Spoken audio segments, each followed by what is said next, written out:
Welcome to Legacy and Leadership with David McKean. In my 20 plus years in the business world, I have noticed a common theme amongst all my clients. They're phenomenal leaders who are concerned about leaving a legacy in three main areas: community, family, and financial. So join me as we talk to proven leaders in their fields about their best practices regarding legacy and leadership.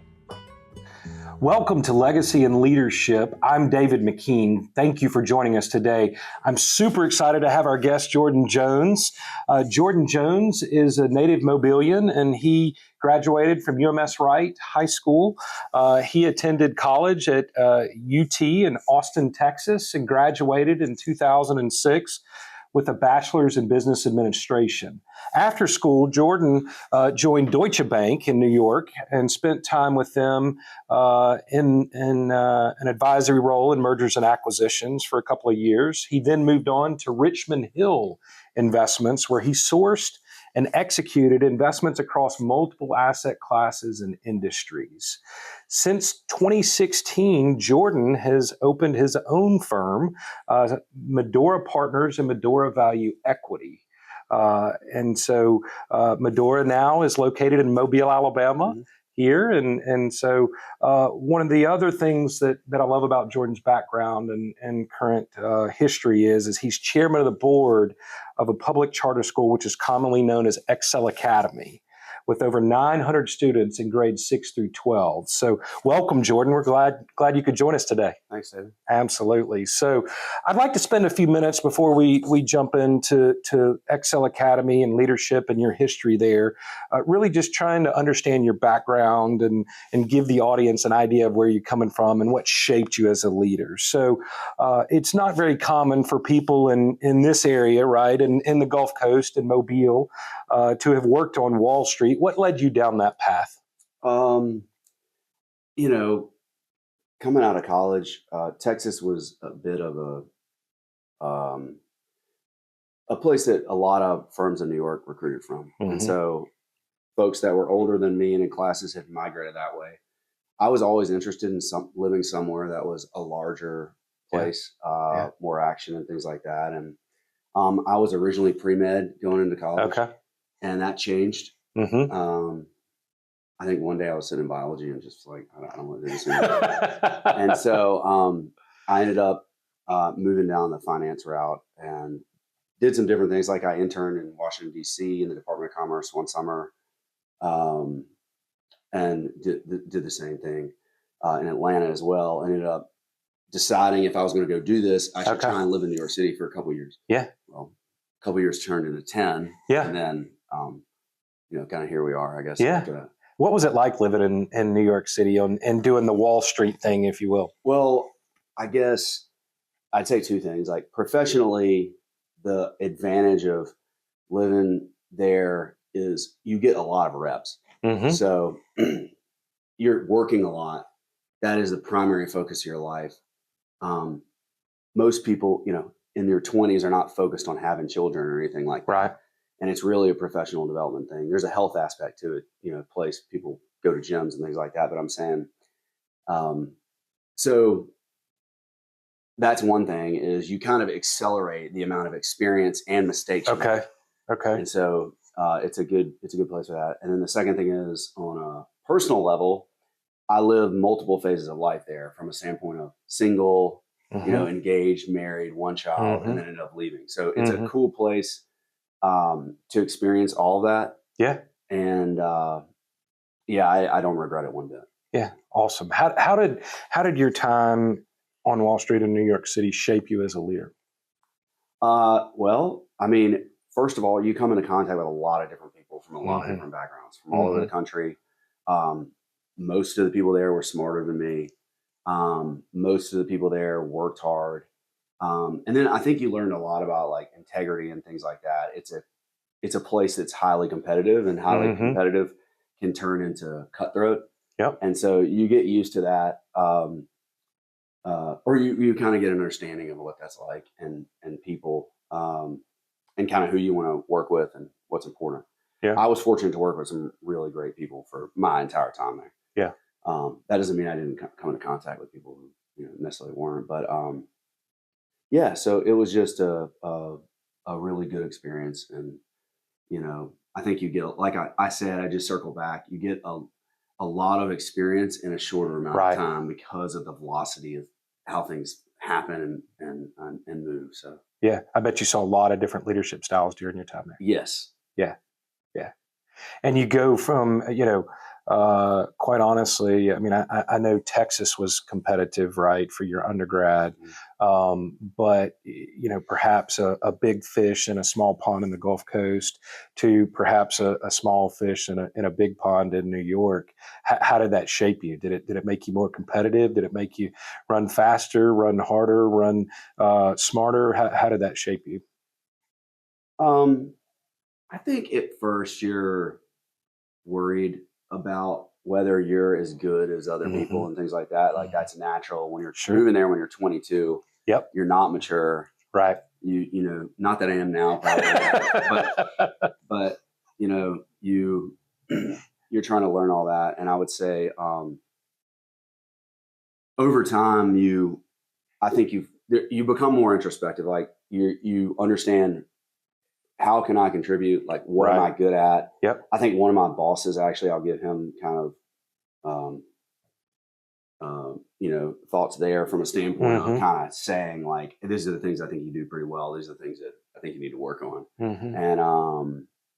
And so I think you become more focused on how am I contributing positively, like this team or this process or whatever it is. And yeah, I don't know. Yeah. Yeah, good.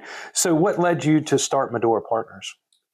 A few things. I mean, I think there's like a bet on yourself kind of element to it. Yeah. I was always working for other people. And I think at some point you kind of want to just bet on yourself. The other is you kind of want to just make final decisions, you know? Yeah. And it's not like it's not necessarily that you disagreed with anybody else's decisions. It's really because you just kind of want to make them. Right. And I think that's part of it. And then ultimately my wife and I wanted to migrate this way. Okay. And so that would have been a lot more difficult had it not been. Gotcha. Business. And so I kind of made that happen in 2016. We ended up moving from New York to Mobile in 2017, a year later. Okay. We had our first child in October of 2016. Fantastic. So, and moved, 9 months later, something like that. Yeah. So how has your time on Wall Street and starting with Medora Partners shaped you as a leader? You mentioned making the final decisions and things like that. How has it shaped you? Well, I live with everything. Yeah. I do. Yeah. The way that investors that invest in me don't have they have visibility into what we own, but they don't have perfect visibility in decision making or anything like that. I have no committee, and I actually like that. I think it forces me to be a lot more deliberate about things I do and don't do. And then you kind of are throwing you're throwing yourself into the deep end of this pool. Right. And you got to figure it out. Right. And there's a lot of different activities, just like running a small retail store or something. Yep. You got to get, if you're running, you got to figure out where to get your product from, supply of goods. You got to figure out how to sell it. What do people want? How to market it? Who's going to run their cash register? You're paying attention to a lot of those things. And so at times I've outsourced some of that. But mostly I've done kind of most of it by myself. Fortunately, there are just sort of streamlined elements to an investment business that make it less people intensive from certain things. Right. Sure. And so that's helpful. And then, figuring out what systems to use and all that kind of stuff. One of the bigger elements is you have to interact with compliance and regulators and things like that, which is a part of it. Yeah, sure. Absolutely. So absolutely. Lots of different landmines and landscapes to navigate.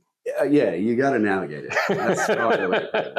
It's not, and they know you're trying. Right. And everybody knows you're trying. Right. Yeah. But there's, the paper, the law and all this says this. So you got to be doing that. Absolutely. Absolutely. That's fascinating.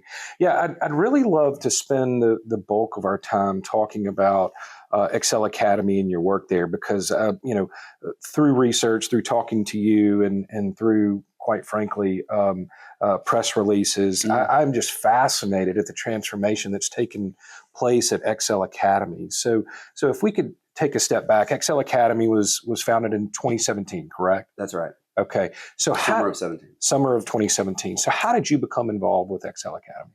Well, it was kind of a coincidence. Okay. Right. Whatever. Yeah. Some divinity involved, I guess. But we were moving back to Mobile, and I reached out to kind of a friend of mine, contact, and who's on the board. Just really to catch up as I was moving back. It was like kind of meeting people again or seeing whatever. And he said, I made the point. I was like, I saw that you were involved with this charter school. That's interesting. That was being set up. Okay. So the law was changed in, I think 15 in Alabama. The legislature passed a law, I believe it was in 15 session, and a group sort of organized through the Mobile Area Education Foundation called MAEF.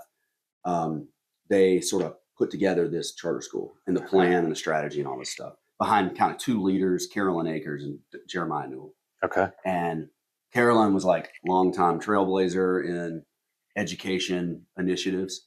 Okay. And so she was kind of pushed the envelope on all of that stuff. And then Jeremiah came in and was sort of build strategy around the school and some other things. There was a collection of board members, 5, 6 of them moved to the Accel board when I was formed. And so that school we ended up opening the doors in summer of 2017.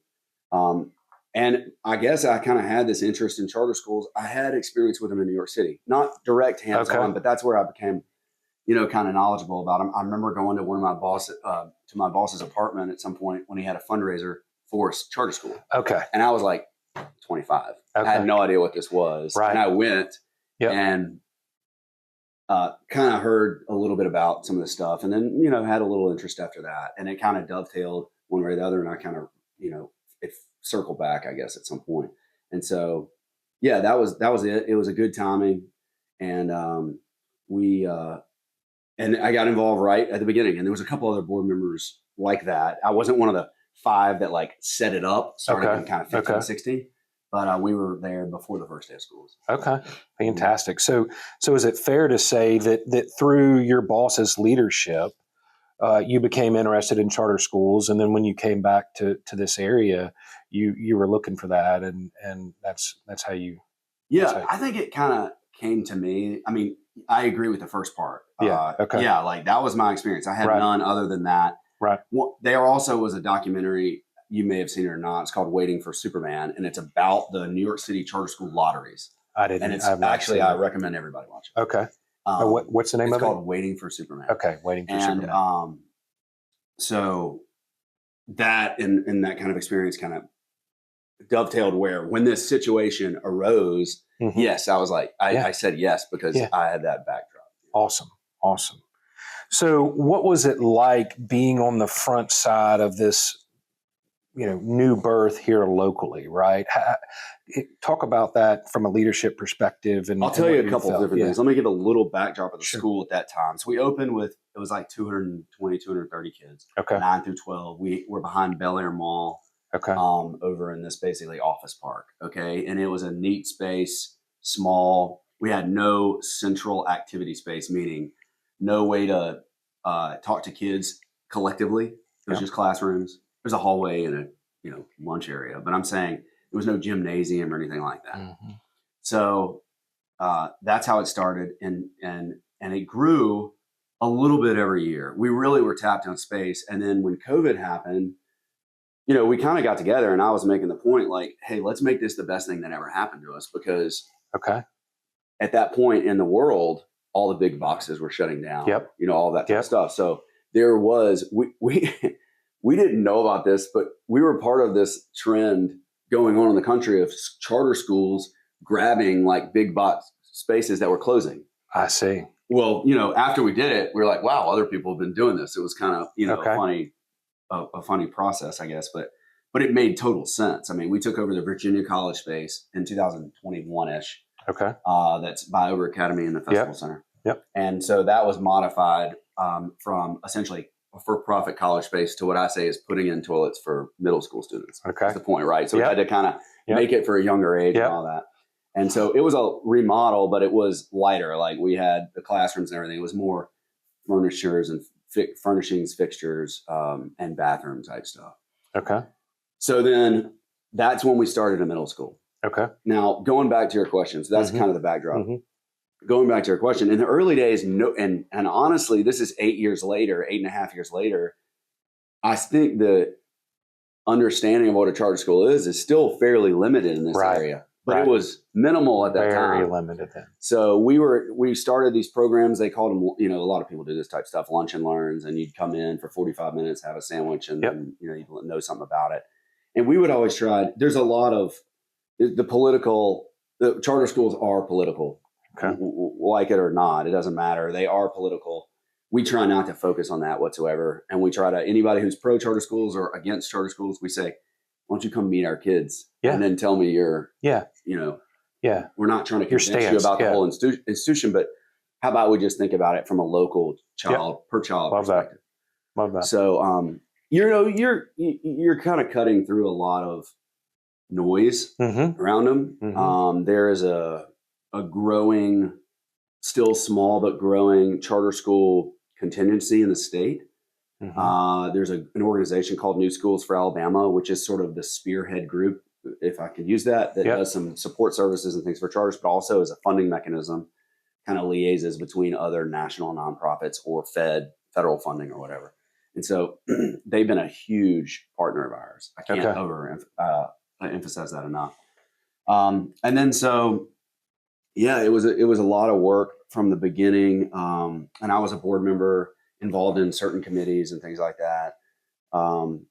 And a lot of it, you know, part of the effort, I think, too, was getting the right people on the bus. And that took sort of a long period of time. And honestly, we're still working on that. Yeah. And I want to come back to that right people on the bus, but because I like that, I like that terminology. But one thing that you mentioned that I really want to flesh out, because I want our leaders to really think about this in their own life. So we go back to COVID. The world is falling apart. We're encountering something that we have not encountered in a generation. Some people are just trying to hang on / stay open. And you said, if I can quote you, let's make this the best thing that ever happened to us. Love that thought. Love that idea. Where does that come from? Why were you thinking that? What?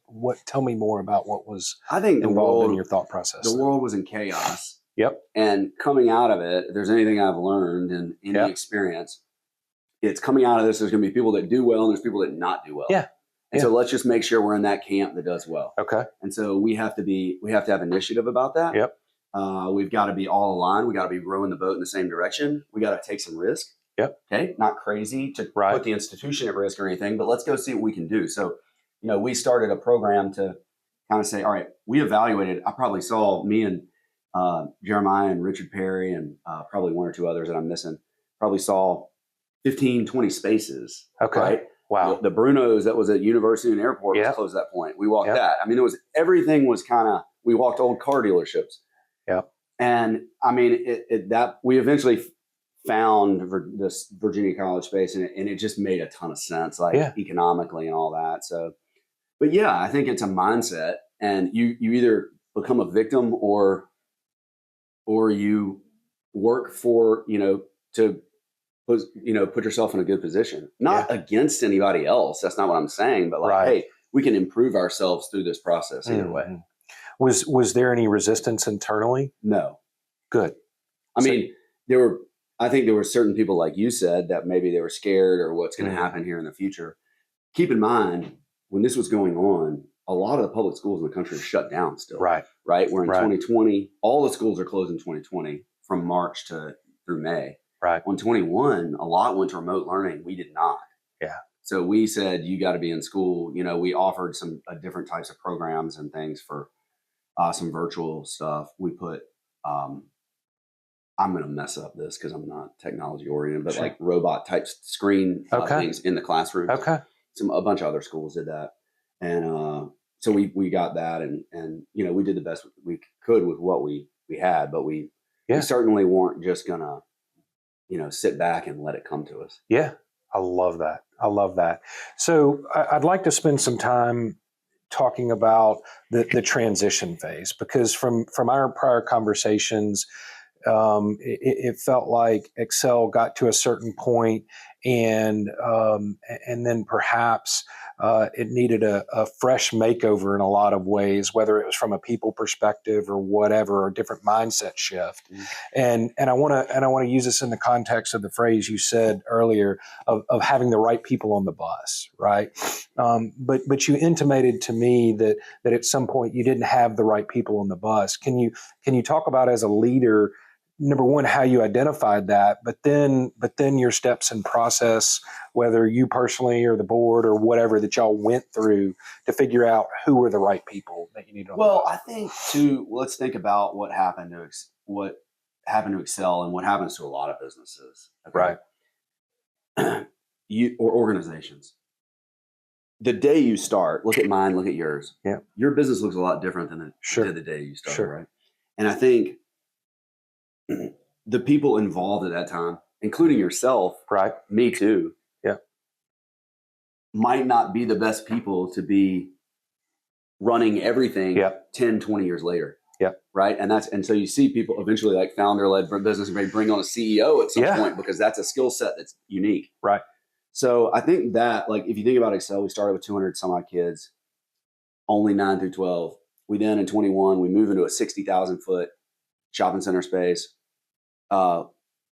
We moved down into a middle school. So at this point, we're now 6 through 12. Mm-hmm. There's 450 kids, something like that. So we've now doubled the population, the enrollment.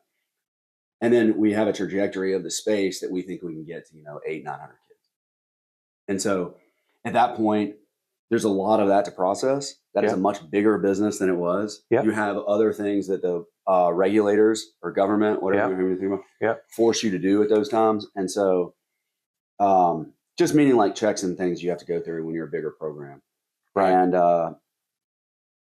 that requires a certain person to do it. Yeah. And at that point, we had a really good design program. We had a lot of things we needed. And we just didn't. It just wasn't all fitting together, right? Mm-hmm. And I think that was on the board. Just to be clear. Okay. Yeah, that's a board level, from a top down. Almost. It's a board level recognition that maybe we forget the past. Yeah. What we want, but we have something we live by, which is a relentless focus on our customer. It's a core phrase that I instituted in the summer of 23, which is unique amongst schools, because I don't know that other schools talk about that. Right. But as long as we focus every decision we make on what is best for our student that's sitting in 7th grade English, it's going to be fine. Right. And so I think that schools, I could get off on some tangent here easily, but that isn't always the case. That I think that decisions are made there. And so if we think about that and come back to your, full circle, is what can the board do from a leadership perspective? And just to be clear, all of the leadership administratively at Mobile Air Education Foundation, who is sort of like our sponsor partner, like in a sense, collectively, like, how do we make this work best for our students? And we put out a search process to find essentially a new superintendent. Wow. And that went through, and there was core members involved. Dr. Newell was involved. He was the founding leader of the school. Same with Carolyn Akers, same with a few others. Wow. And so we worked to do that, and we found who we believe is definitely the right guy for That's fantastic. So was there a lot of resistance in that process? Was it something where it was self-recognized and self-identified from a board perspective, or can you talk more about that? I wouldn't say resistance necessarily. I would say more, with any sort of founder-led business, that's your baby. Right. And I'm making this as a point because I'm a founder-led business. Yes. I understand. Okay. So I'm more talking about myself here. Right. That is a very you have to be very deliberate about that process. Yeah. And how much everybody's put in and kind of get us to where we are. And then an understanding of an acceptance and understanding of how we get to the next level. Yeah. And so I think the board was a part of that, but the leadership that was existing from Carolyn, Jeremiah, others helped, manage that process. And we brought in Dr. Marlon Furl. He had been in the run public school system for certain schools in the Mobile County system for 20, 25 years. Yeah. So, yeah, that's fantastic. Was that difficult for you, or because you had grown accustomed to these people, or was it easy because of your focus? I think it was pretty easy. Was it? Mm-hmm. That's incredible. That's incredible. Well, I mean, I think the solution was clear. It's like, how do we get to that solution? And I wasn't the decision from my standpoint, or how do we go about transforming the school, was a collective, unified decision of let's go do whatever we can. Mm-hmm. What I was nervous about was who was going to show up through this interview process. Right. And were we going to get the right person? Was the right person going to want to come work here? That's a marriage kind of when you're talking about that, and it has to be from both sides. And it, by the grace of God, for sure, it worked out that way. That'll do it for part 1 of this episode. Please join us in a couple of weeks as we drop the second part of this episode. I promise you won't want to miss it.